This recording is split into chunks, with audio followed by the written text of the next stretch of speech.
এটা টয়লেট হইব, আমরা সংস্কার করব। 52 বছরের পাপ মুক্ত করুক। 52 বছর যাবত মানুষ পাবলিক টয়লেট 32-এ খুঁজে পায় না। আজকে সাইনবোর্ড লাগাই দিব, এই সেই 52 বছর পুরনো পাবলিক টয়লেট। আপনারা যারা যারা এই আশপাশে থাকবেন, আইবেন, থাকবে না, থাকবে না 32, এবার হবে 36। বাংলাদেশ থাকবে না, আপনার বাপের বাড়িও থাকবে না, স্বৈরাচার আওয়ামী লীগও থাকবে না, স্বৈরাচার যুবদল থাকবে না, আমরা থাকবো ছাত্ররা সবাই।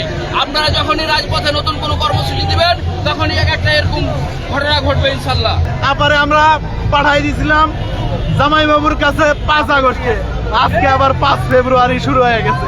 কি মজা, আবার 6 মাস কাটাইলো জামাই বাবুর কাছে। আমরা অতি শীঘ্রই জামাই বাবুর মুখ থেকে সুখবর শুনবোই শুনবো।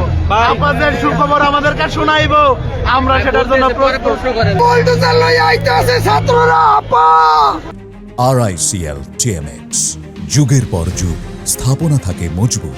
আপনাকে আজকে জাতির উদ্দেশ্যে ভাষণ দিব, আইতাছে নতুন বাইক না। আমরা বলি হ্যালো আপা, নতুন বাইক না, কেমন আছে? লড়াচড়া করে নাকি আছে? আমারে খুঁজতে, এরপরে গুলিস্তান কোন জায়গায় খুঁজা বাদ দিব না। পারে আপা আইলেই তাহাজ্জুদ পড়বো, আর তাহাজ্জুদ পইরাই নাকি নতুন খবর দিব, নতুন বাইক না আইতাছে। 5 আগস্ট কয়েকটা ইট খোলা হয়েছে, আজকে 5 ফেব্রুয়ারি ইট খোলা হবে না, সব একদম বুলডোজার চালায় শেষ করে দিব। এই বাংলাদেশ নিয়ে কখনো তার ভালোবাসা ছিল না।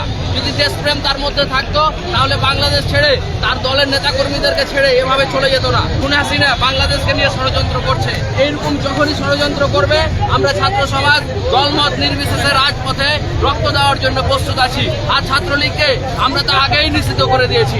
এখনো আমরা অন্তর্বর্তীকালীন সরকার ইউনূস স্যারকে বলতে চাই, আপনারা এই ছাত্র হত্যার বিচার বাংলাদেশে অনতিবিলম্বে দ্রুত ছাত্র হত্যার বিচারে বাংলাদেশের মানুষকে দেখান। কারণ তারা বাংলাদেশে ফ্যাসিস্ট কায়েম করেছে। গত 15 বছরের অর্থ দিয়ে আজকে চাইবে যাতে বাংলাদেশকে অস্থিতিশীল করা যায়। মোদি এবং হাসিনা নাইট টুর্নামেন্ট করতে নাইট টুর্নামেন্ট থেকে কোনো কিছু পাওয়া গেছে কিনা? এখন নাইট টুর্নামেন্টে নাকি 9 মাস পর এটার ফলাফল আসবে। 5 ফেব্রুয়ারি ধানমন্ডি তাদের যে আবাস ভবন, তাদের যে মন্দির একটা ক্যাম্পেল মানে রাখছিল, এই ক্যাম্পেলটাকে ঘুরিয়ে দিয়ে আবার প্রমাণ করে দিতে চাই যে আওয়ামী লীগের মুজিববাদের যে একটা ভিত্তি রচনা করছিল বাংলার মাটিতে 1971 সালের পর থেকে, আমরা সেটা ঘুরিয়ে দুমড়ে মুচড়ে তাদেরকে আবার সতর্ক করতে চাই, এই বাংলার মাটিতে কখনো আওয়ামী লীগের এবং শেখ হাসিনার এবং মুজিববাদের কখনো ঠাঁই হবে না।